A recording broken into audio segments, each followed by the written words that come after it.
히브리서 10장 26절에서 31절까지 한 목소리로 봉독하겠습니다. 26절입니다.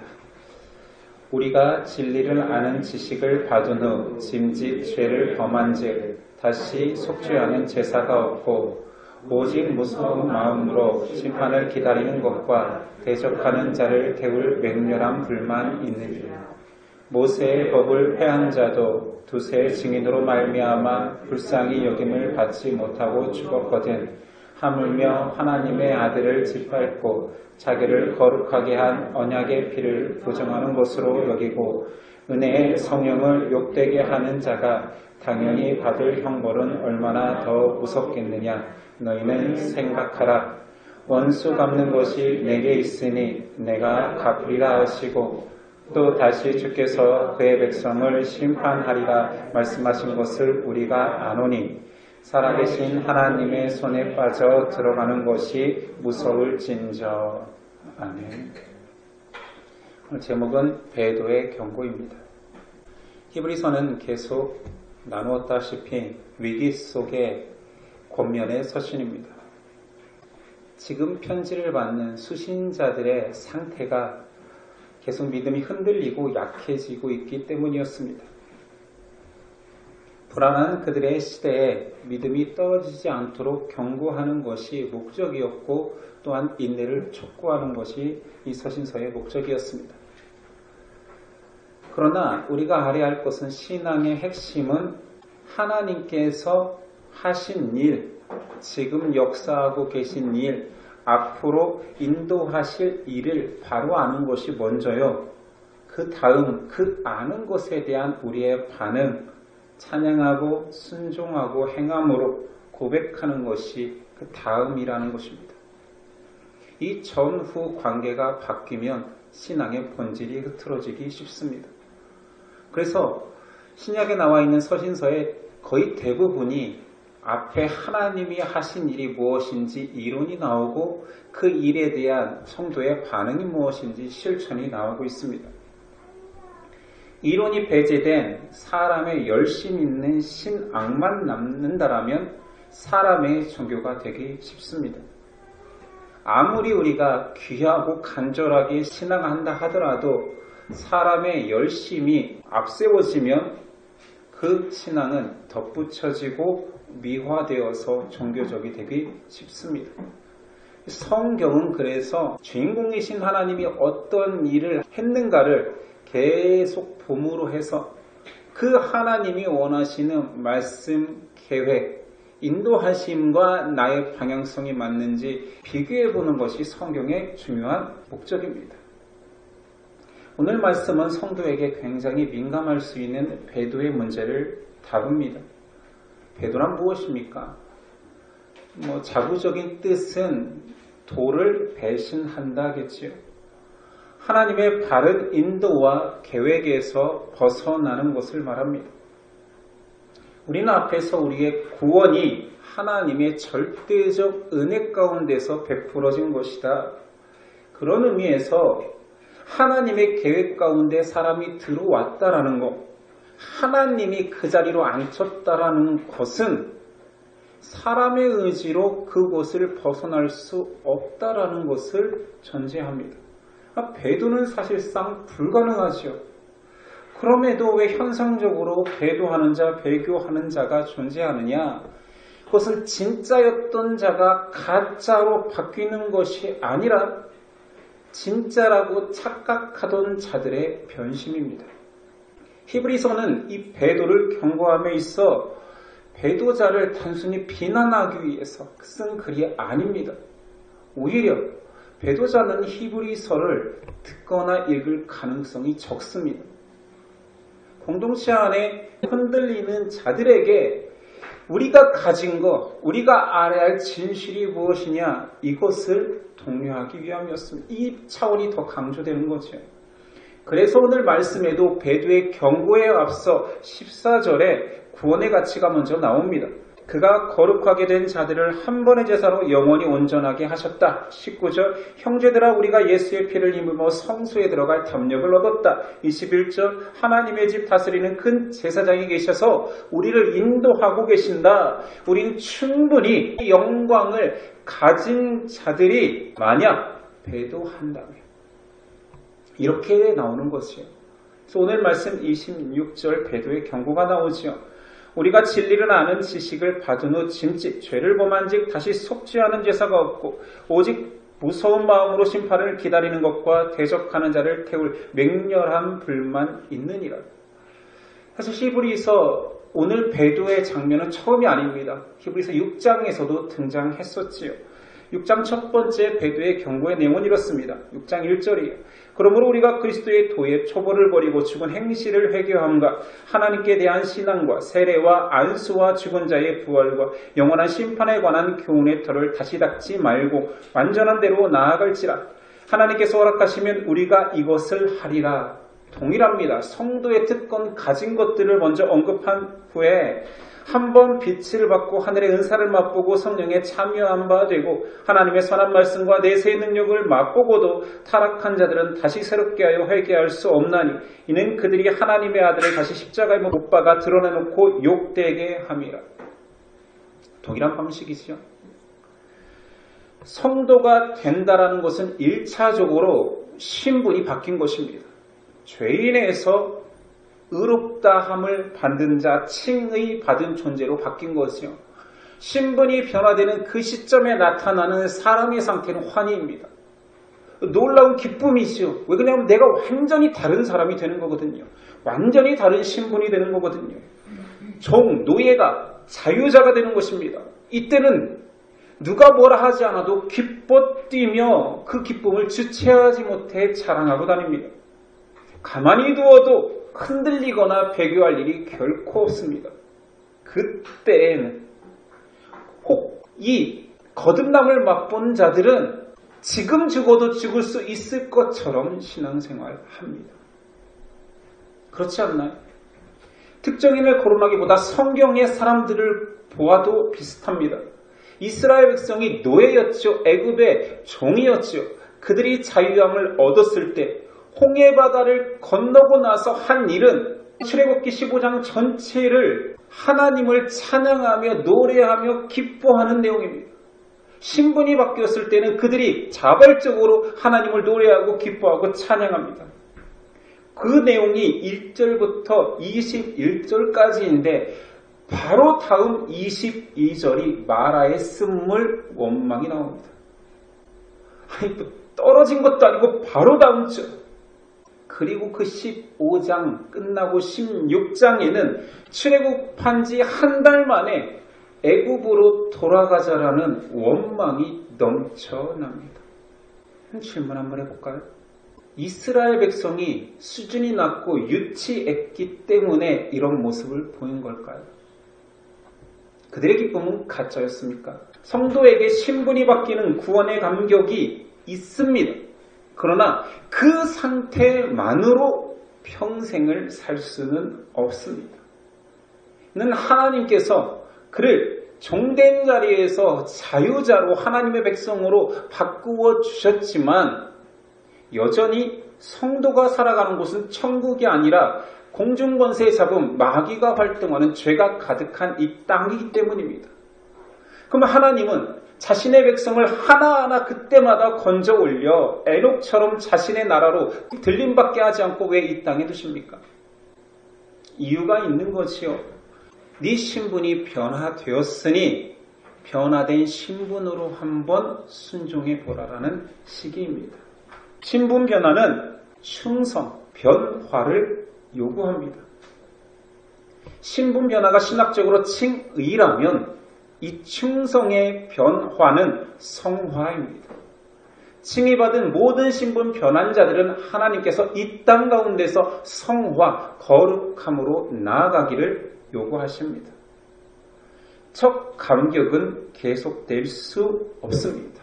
오히려 성경의 많은 부분에서 그 신분이 변화된 상태로 기뻐 뛰며 사는 것이 아니라 십자가의 길, 고난의 길로 걷는다라고 말합니다. 저에게 혹 신앙생활 시작하여서 구원의 백성이 된 다음부터 기쁘고 행복한 일만 있었습니다라고 고백하는 신앙이 있다면 데려와 보십시오. 혹 그런 신앙의 길이 있다면 저에게 알려주십시오. 제가 먼저 가서 배워서 우리 공동체를 그렇게 인도해 보겠습니다. 그런 길은 없습니다. 히브리서 12장에 그래서 계속 권면하기를 오늘 말씀 뒤에 나오지만 한번 언급해 볼게요. 주께서 그 사랑하시는 자를 징계하시고 그가 받아들이시는 아들마다 채찍질하심이라 하였으니 너희가 참음은 징계를 받기 위함이라. 하나님이 아들과 같이 너희를 대우하시나니 어찌 아버지가 징계하지 않는 아들이 있으리요. 징계는 다 받는 것이오늘 너희에게 없으면 사생자요 친아들이 아닙니다. 하나님은 변화된 자기의 자녀를 내 자녀로 택했으니 그를 바르게 키우기 위해서 나는 너를 때리겠다. 채찍질하겠다. 징계하겠다. 나한테 매를 맞지 않는 자는 내 새끼가 아니다. 그래서 저도 제 새끼를 때립니다. 끝까지 들어보십시오. 바로 배워 충성하는 자녀가 될 때까지 우리는 맞아야 됩니다. 우리가 그렇게 죄라는 것과 대항하여 싸우기 위해서는 하나님의 징계가 필수적이지요. 성도에게 시험과 환난은 불가분의 관계입니다. 때려 하지 마십시오. 그렇게 기도하지 마십시오. 성도의 삶은 십자가 고난의 삶을 걷는 것입니다. 다시 출애굽한 이스라엘 백성을 봅시다. 종에서 자유자로 신분이 완전히 변화되었습니다. 그들이 그 신분 자유자로 맞이하는 삶은 40년 광야 생활입니다.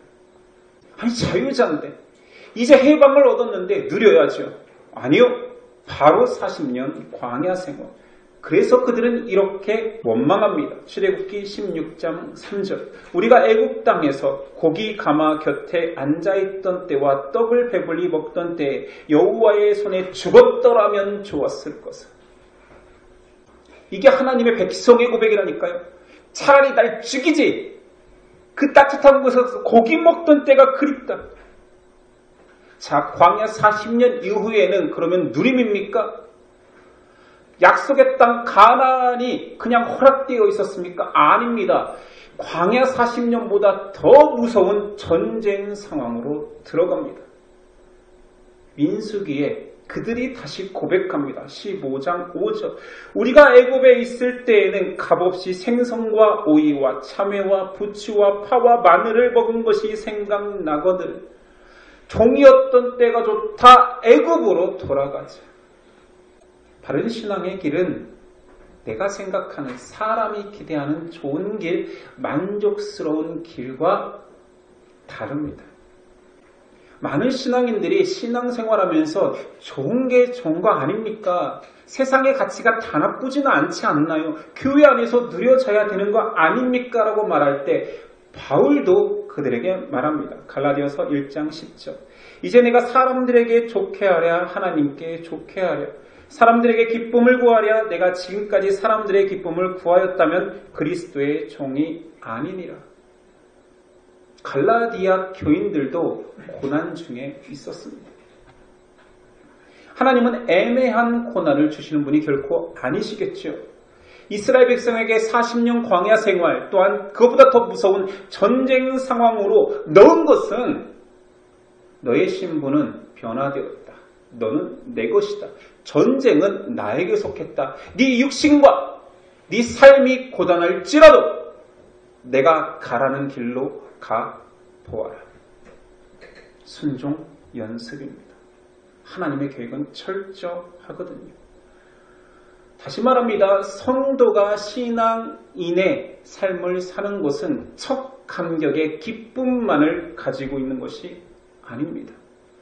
그러나 첫 감격과 같이 환희는 아니겠지만 주체할 수 없는 기쁨은 아니겠지만 신분이 변화되고 하나님의 길을 걷는 자들에게는 빼앗길 수 없는 기쁨은 있습니다.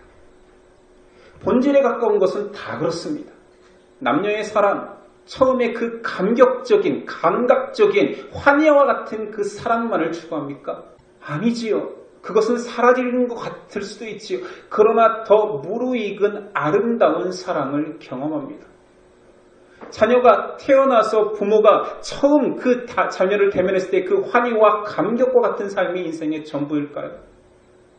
아니지요. 싸우지요. 욕하지요. 그러나 사랑이 더 원숙해지고 무르익어 갑니다. 그럼에도 불구하고 내 사랑, 내 기쁨이 사라지지 않는 나는 하나님의 것이다라는 훈련이 되어지고 사랑이 커지는 것입니다. 시험과 징계를 통해 어떤 상황에서도 신분을 망각하지 않는 충성을 원하십니다. 이제 하나님께서 전국적으로 믿음 주시고 그 믿음을 통하여서 얻고자 하는 것이 무엇인지 아시겠습니까? 빌립보서 2장 5절 이하 바울이 옥중에서 쓴 서신입니다. 너희 안에 이 마음을 품으라 곧 그리스도 예수의 마음이니 그는 근본 하나님의 본체시나 하나님과 동등됨을 취할 것으로 여기지 아니하시고 오히려 자기를 비워 종의 형체를 가지사 사람들과 같이 되셨고 사람의 모양으로 나타나사 자기를 낮추시고 죽기까지 복종하셨으니 곧 십자가에 죽으심이라. 그러므로 하나님이 그를 지극히 높여 모든 이름 위에 뛰어난 이름을 주사 하늘에 있는 자들과 땅에 있는 자들과 땅 아래에 있는 자들로 모든 무릎을 예수의 이름에 꿇게 하시고 모든 입으로 예수 그리스도를 주라 시인하여 하나님 아버지께 영광을 돌리게 하셨느니라. 그러므로 나의 사랑하는 자들아 너희가 나 있을 때뿐 아니라 더욱 지금 나 없을 때에도 항상 복종하고 두렵고 떨림으로 너희 구원을 이루라. 왜냐? 그리스도께서 먼저 그렇게 순종함으로 아무리 어려운 고난의 상황에서도 하나님이 가라는 길을 갔기에 동일한 방식으로 너희도 그 영광을 얻는다. 하나님은 우리를 부르셨습니다. 거룩함으로 옷 입히셨죠. 칭의하셨습니다. 그리고 믿음을 허락하신 우리에게 신분에 걸맞는 순종으로 변화되어 봐라. 성화되어라 요구하십니다. 사람들이 불가능하다라고 말했습니다. 구약 전체의 모든 사람들이 과연 사람이 하나님이 원하시는 뜻대로 걸을 수 있습니까? 라고 불순종할 때 순종하는 한 사람이 나타났으니 헬라어 이름 예수, 히브리어 이름 여호수아 동일한 이름이지요. 구약의 예수가 등장합니다.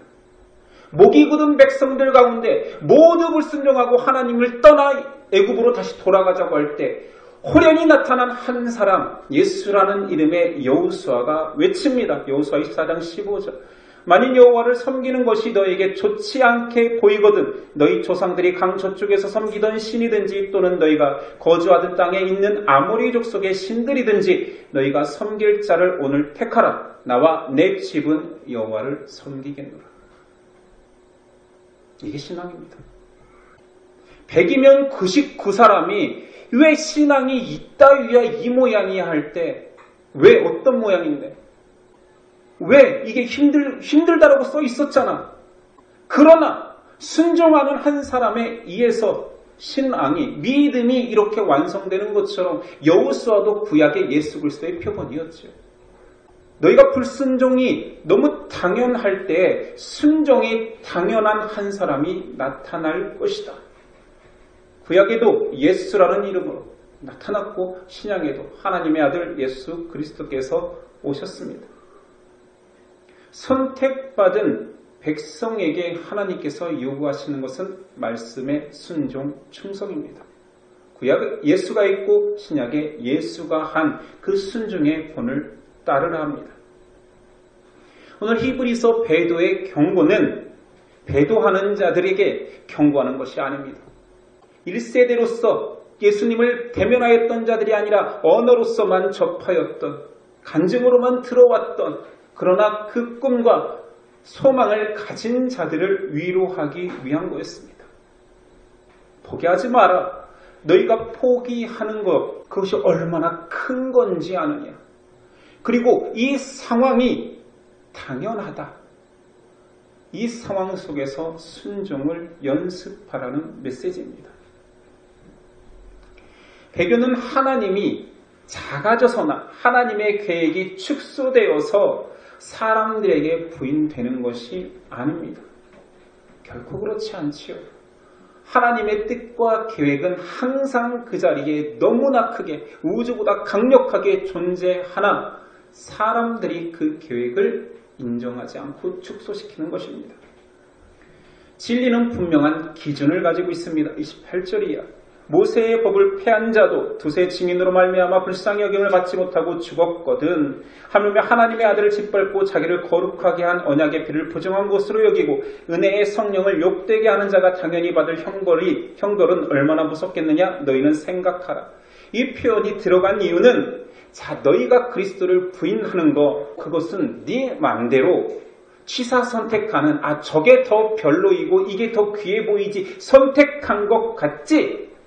너희는 단순히 그냥 너희 인간적인 생각에 의해서 이것보다는 이걸로 어린 양 예수 그리스도의 제사로 여호와 하나님을 섬기기보다 구약의 대제사장과 제사장 우리 선조들이 해왔던 방식으로 여호와 하나님을 믿는 걸 택한 것 같이 아니야. 그런 단순한 문제가 아니야. 너희가 지금 한 행동은 하나님의 아들을 짓밟고 거룩한 언약의 피를 부정하는 거야. 또다시 한번 강조하기를 은혜의 성령을 욕되게 하는 거야. 이건 정말 무서운 저주 가운데 빠지는 거예요. 단순히 좋은 걸 택하고 별로인 것을 버린 것이 아니라 호불호의 신앙을 책망받는 정도가 아니라 너희가 버린 것은 생명의 길이요 너희가 택한 것은 저주의 길이다. 이 갈림길 속의 선택이다 말하고 있습니다. 진리는 완벽한 심판이 되기도 합니다.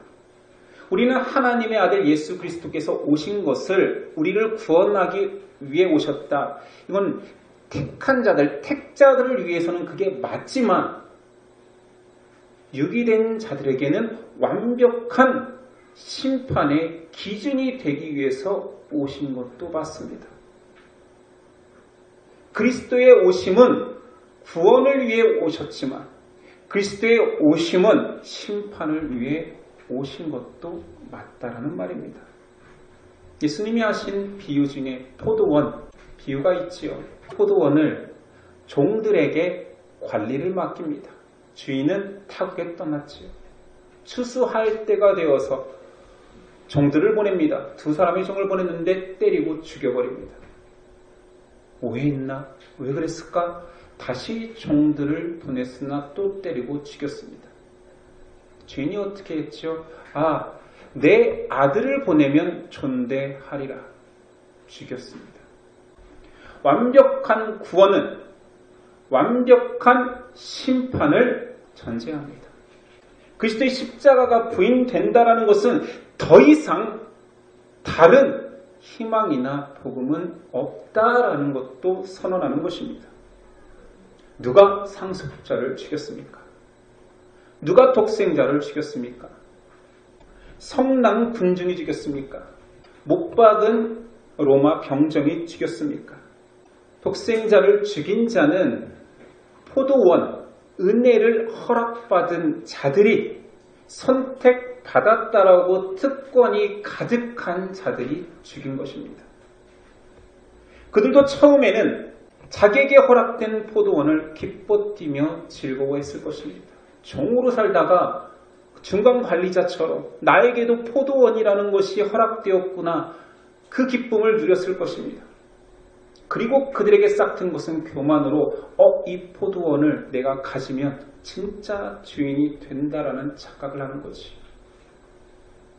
배도한 자들이 택한 것은 더 좋은 것을 택한 것이 아니라 주인을 배신하는 작은 기쁨에 도취되어 자신이 주인인 양 착각하는 자들이 그 독생자, 그 주인의 아들을 죽인 것입니다. 배도의 경고를 들어보십시오. 30절이야. 원수 갚는 것은 내게 있으니 내가 갚으리라 하시고 또 다시 주께서 그의 백성을 심판하리라 말씀하신 것을 우리가 아노니 살아계신 하나님의 손에 빠져 들어가는 것이 무서울진저. 배도의 경고의 끝은 심판하겠다 정도가 아니라 원수는 내가 갚는다, 내가 그를 죽이리라.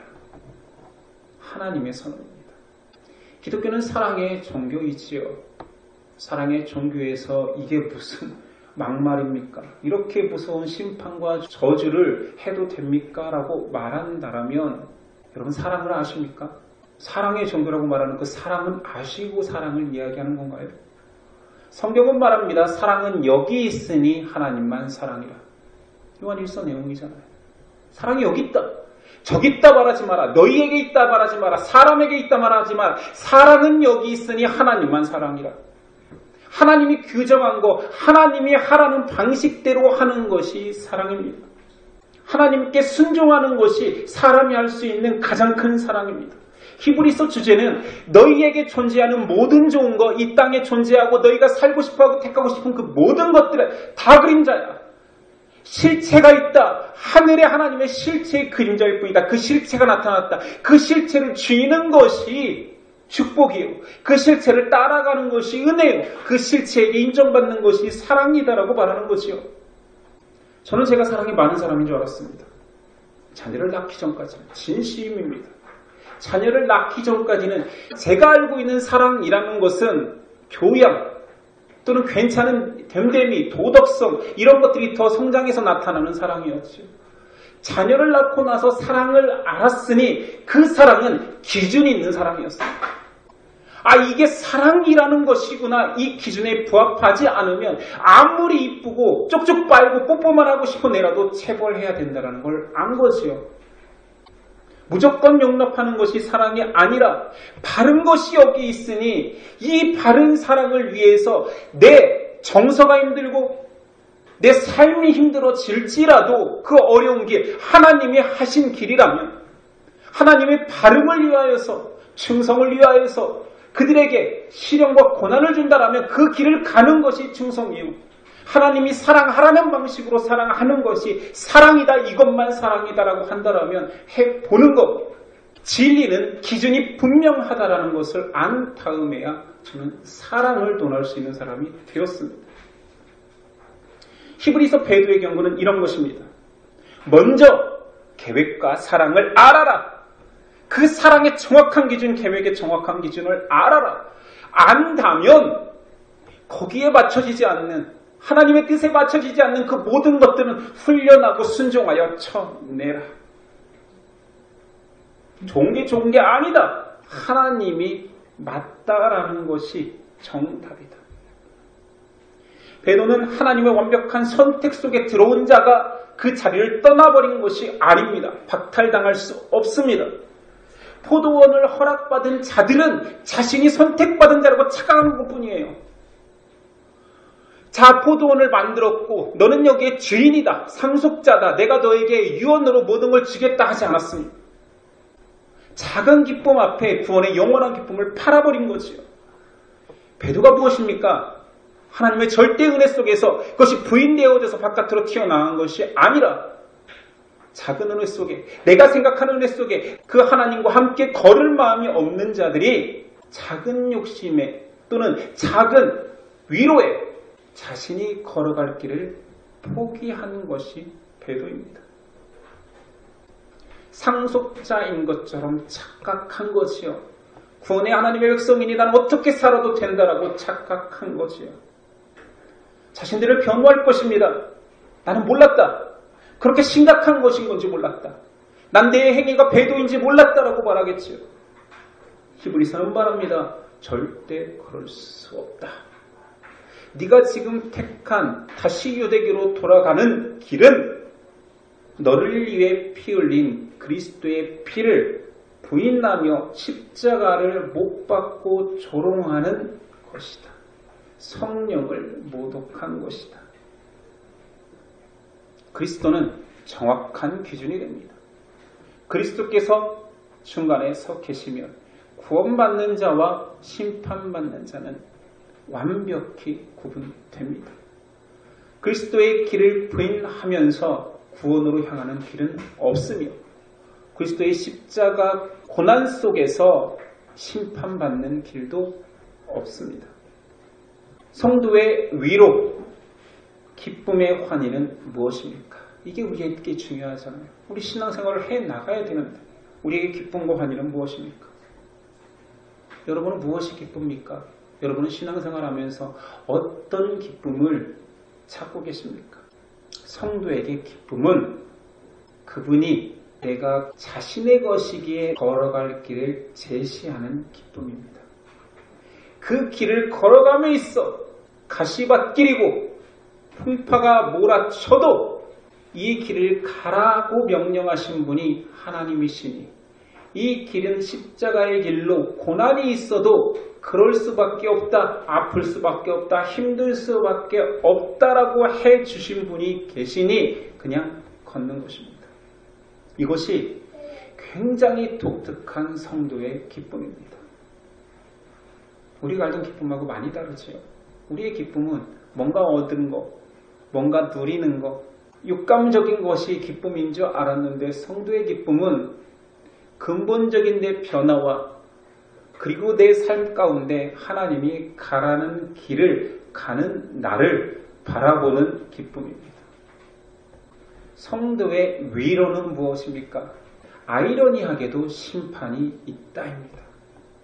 심판이 위로가 된다라는 것은 고난에 있는 자만 느낄 수 있습니다. 고난이 없는데 심판이 위로되지 않고 누림이 위로되겠지요. 근데 고난의 길을, 십자가의 길을, 환난의 길을 걸어가는 자만이 심판이 위로가 됩니다. 현대 신앙인들에게 위로가 적은 이유는 고난의 길, 십자가의 길을 비껴가기 때문입니다. 그래서 위로가 작아지지요. 심판이 위로라는 그런 저주스러운 말을 못하는 거지요. 성경에는 심판처럼 강력한 위로는 없다 하거든요. 요한계시록에 가면 믿는 자를 보겠느냐 하는 현상이 나타납니다. 말세에 예수 그리스도를 주라 고백하는 수많은 사람들이 무너져 떨어지고 그곳의 주제는 끝까지입니다. 끝까지 버텨라. 끝까지 살아남아라. 끝까지 하나님을 따라라. 끝까지 그리스도의 보혈 안에 살아라. 그들을 위로시키는 말은 곧 심판이 있다. 아시겠습니까? 구원의 길에서 환난과 시험은 괜찮습니다. 이것이 충성의 길이기에, 십자가의 길이기에, 어려움이 없는 평탄한 신앙길은 십자가의 길이 아닐 가능성이 큽니다. 그렇다고 해서 우리의 못난과 죄로 잘못된 길을 자초한 열매들을 따자는 얘기가 아니지요. 충성해 뭐라는 거지요? 나의 기쁨을 말씀에 순종하고 그 길을 걸어가면서 느끼는 환난들을 누리는 것, 이것이 기쁨이라는 거지요. 그리고 그것을 나누는 것이 공동체요 성도의 교제라는 거지요. 해보자는 것입니다. 원래 성도의 길은 십자가의 길, 충성의 길입니다. 원래 성도의 길, 십자가의 길은 재미있을 수 없습니다. 근원적인 기쁨과 하나님이 기뻐하시니 나도 기쁠 수 있는 길입니다. 성도의 기쁨은 오직 그리스도입니다. 성도의 만족 또한 오직 그리스도입니다. 성도의 위로는 그리스도입니다. 그리스도와 함께라면 어떤 길도 괜찮다. 이것이 성도의 위로요, 성도의 기쁨입니다. 기도하겠습니다. 주님 감사합니다. 우리를 당신의 자녀 삼아 주셔서 감사합니다. 우리를 내버려 두지 아니하시고 종에서 자유자로 그리고 나아가 상속자로 삼아 주심에 감사합니다. 그러나 이 땅에서 해야 될 사명이 있습니다. 말씀에 순종하여 변화된 그리스도를 닮아가는 삶이 우리에게 내려진 명령이오니 그 명령대로 사는 것이 기쁨되는 우리 되도록 도와주시옵소서. 맡기오며 예수 그리스도의 이름으로 기도드립니다.